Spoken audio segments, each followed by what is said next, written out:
Welcome to Italy. I'm Marco. I'm Sheila. We We are are not not the the ordinary ordinary couple. couple.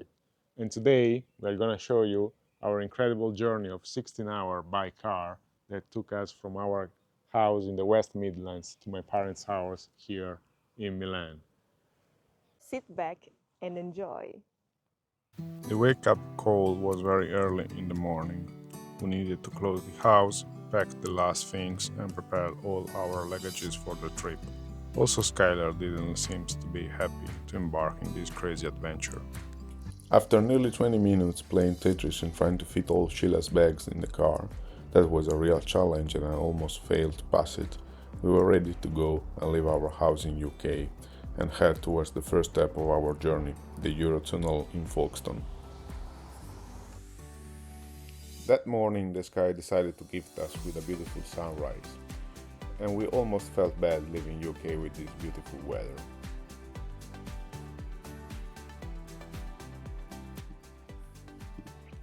But after a couple of hours of driving, we were crossing the Dartford Bridge over the Thames, and we had the chance to say goodbye to London and head towards the train.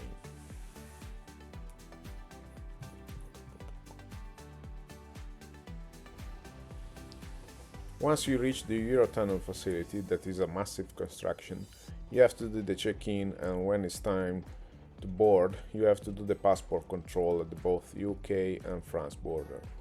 The process was very smooth and fast this time because there were no bank holidays and it's still not the time for summer holidays. But if you'll ever go from June to August, the waiting time might be longer. Once the passport control is done, you have to follow the direction and get in lane. And wait for your boarding time, like at the airport. The only difference is that for the full process you stay in your car, so you can do basically whatever you want.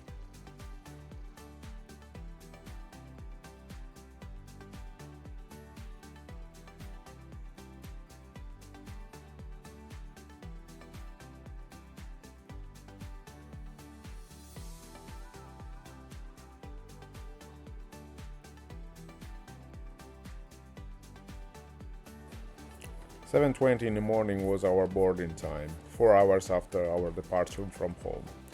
Most people don't know that the Eurotunnel is effectively a train station, with the difference that you get on the train with your car. So it's the train that is doing the crossing under the Strait of Dover.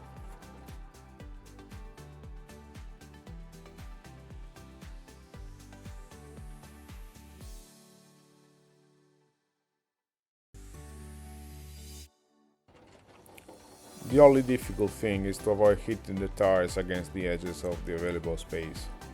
But after all cars were parked within the train, we were ready to go, and finally enjoying our crossing.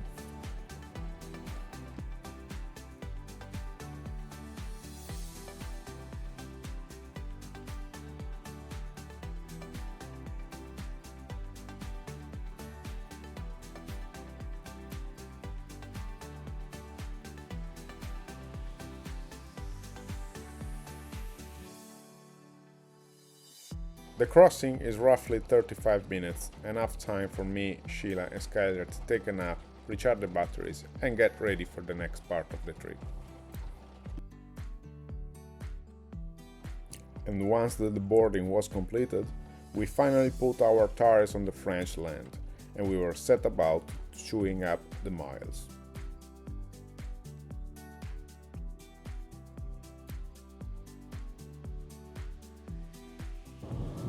So, you might be wondering why we decided to drive from UK to Italy by car, embarking in a 15 hours journey. And that there is just one reason for that. Actually 3.5 kilograms of reason for that. And it's him.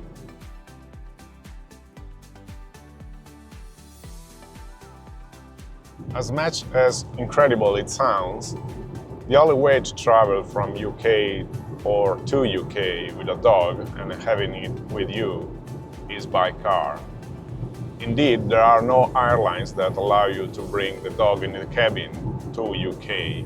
You can actually bring it from UK to Europe, but at the end, when you fly back to UK, you cannot bring it in the cabin.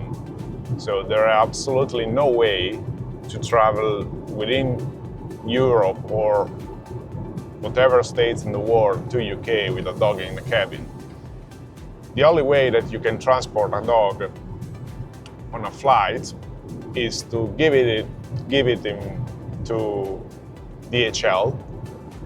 DHL will bring it to air cargo, and the air cargo company will deliver your dog to your front step door wherever you want. But as much that you can do it for maybe dogs that are 40 kilograms, 50 kilograms, our tiny little dog that is 3.5 kilograms will basically die in a trip like that. Moreover, is not flying with the same flight you are flying with. So you might take a plane during the morning and the dog is arriving in the afternoon or the day after. So it's a completely mess.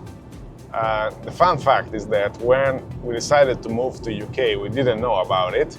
And we were quite concerned about transporting Skylar to UK, especially because I moved first to UK in November 2022, and then Sheila reached me out in January 2023. So I spent hours and hours to try to find a way to bring Skylar with us in UK. And eventually I found out that the only way to bring him was to take the Channel Tunnel at Folkestone in the UK or Calais in France.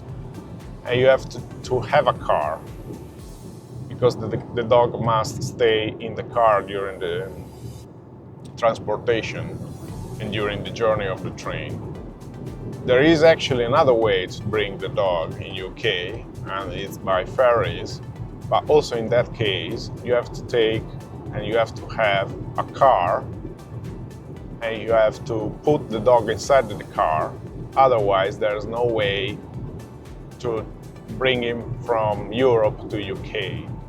So, for example, if you are traveling from Milan or Madrid and you want to relocate to UK with your dog, you might want to book a flight from Madrid, for example, to Paris Charles de Gaulle.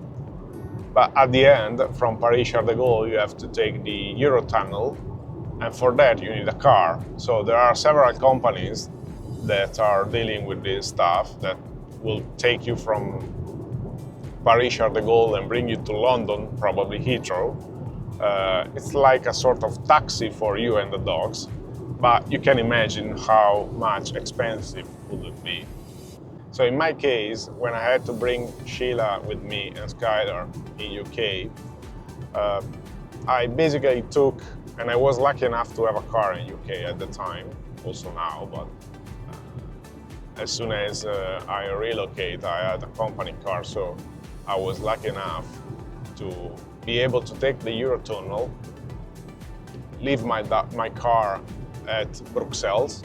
From Brussels, I took a plane to Milan, and then on the way back, when I had Sheila and Skylar, we take the plane from Milan to Brussels, recover my car, and cross the Eurotunnel from Calais to Folkestone.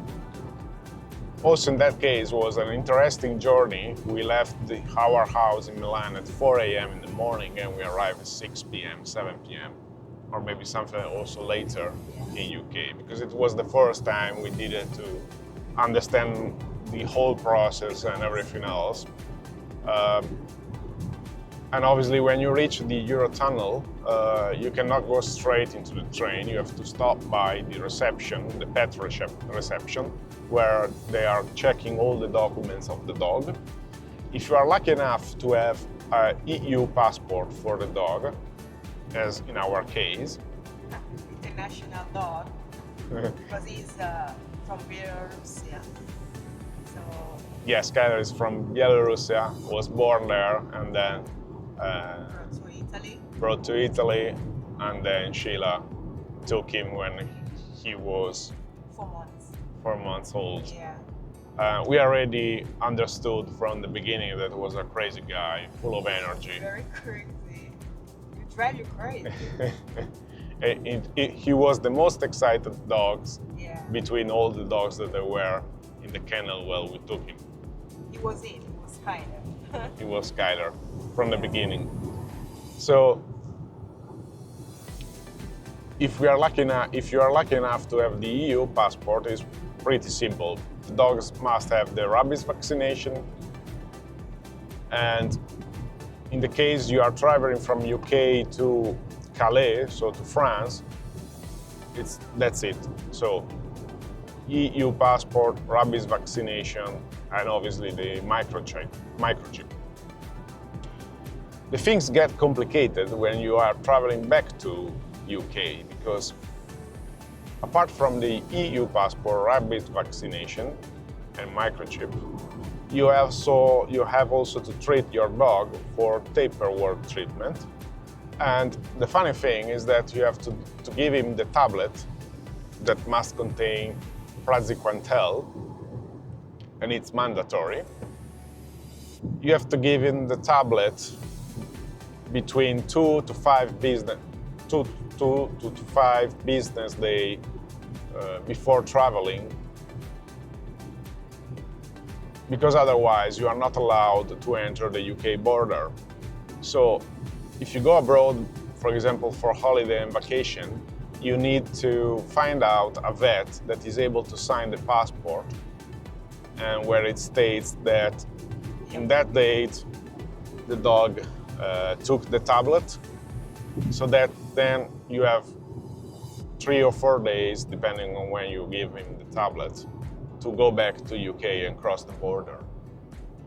So you can imagine that it's quite complicated arranging everything, and especially when we came back to UK, or it was the first time for Sheila to go to UK, and it was like Christmas holidays, so everything was closed. So to find out a vet that was able to sign the passport for Skylar in the right time in order for us to cross the border was a big challenge. So that's the main reason why we are driving back to Italy by car, and why it's 15 hours drive, because potentially we could decide to stop by somewhere in France, in this beautiful land, book an hotel, stay the night, and then travel. We have done it once. Travel back to Italy the next day. We did it once, yes, but It's not our thing. it's not our thing, because it's a long journey. It's 15 hours, considering also the 3 hours that is taken from our home to Folkestone, where there is the Eurotunnel. Plus you have 35 minutes crossing of the Eurotunnel. And obviously 1 hour, you have to be like 1 hour before the crossing time in order to solve all the paperwork and so on.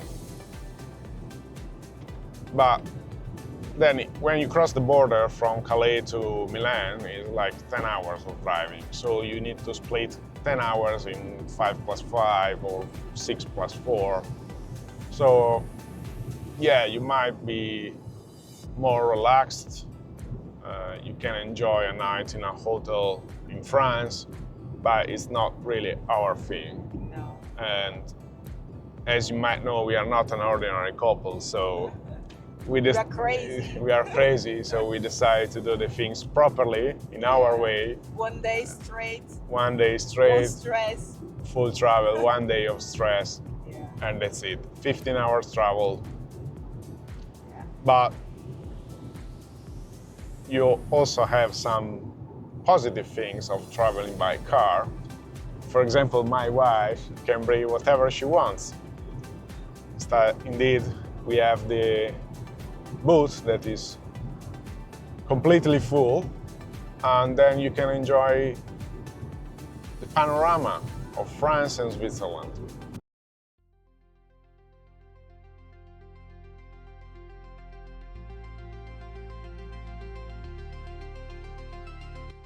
The beginning of the driving in France was great.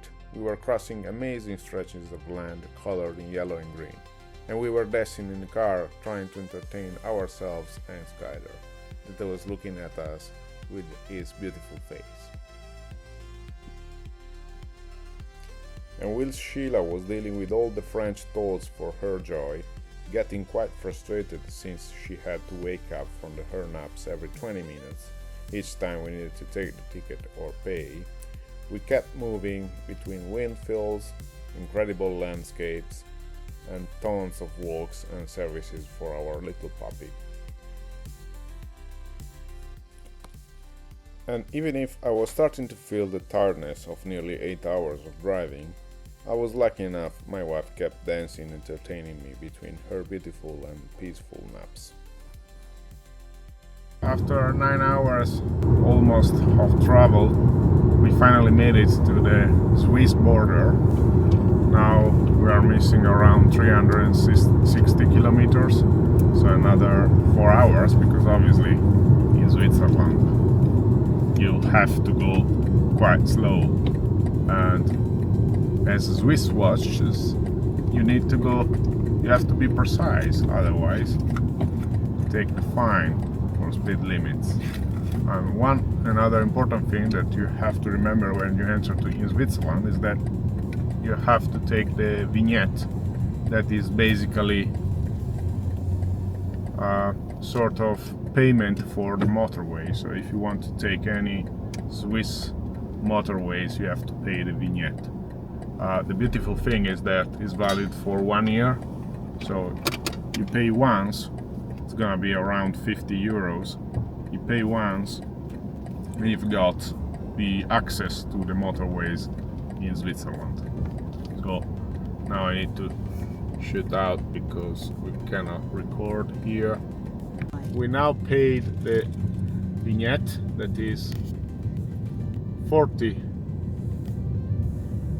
Switzerland franc, and it's gonna be around 44, 48, 45 euros. So not too bad, considering that you can travel in Switzerland for the entire 2025, and the price is the same either you enter in January or you enter in December. So if you enter January you have the full year, otherwise you have to pay for just the months that you will transit to Switzerland.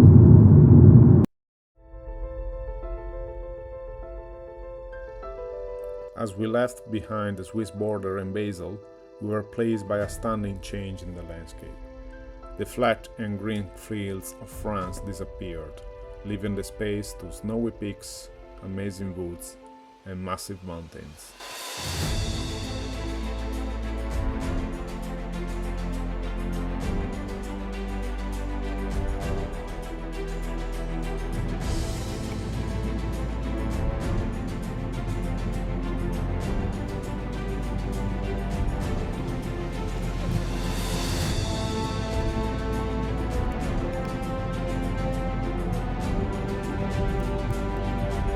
And despite I couldn't take it anymore, feeling the desire to indulge in a power nap as Sheila, I tried to stay focused, knowing that soon it will be all finished.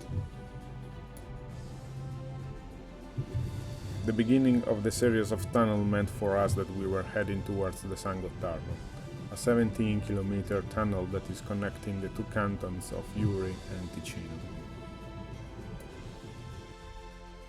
But to us it meant a lot more. It meant we were closer and closer to our final destination, home.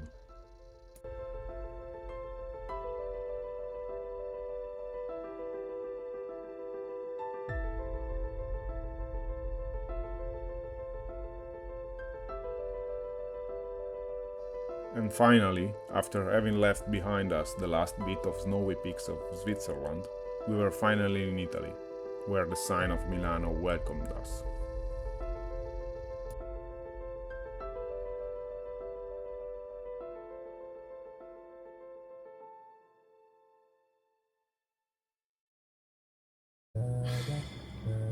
We finally made it, guys. Yes, we made it. Time We is not. made it. Yeah. Time is 9:15 in the evening. We made it. It's absolute crazy. Every time that we do this. Just arrived. Just very tired. Very hungry. absolutely devastated. It's now probably the 10th time that we do this. You think that maybe you get used to it, but every time it's just 16 hours of driving. absolute crazy. But we made it. We are in Italy. If you like the video and you find it useful and you enjoyed the trip together with us, Please subscribe. and see you in the next adventures.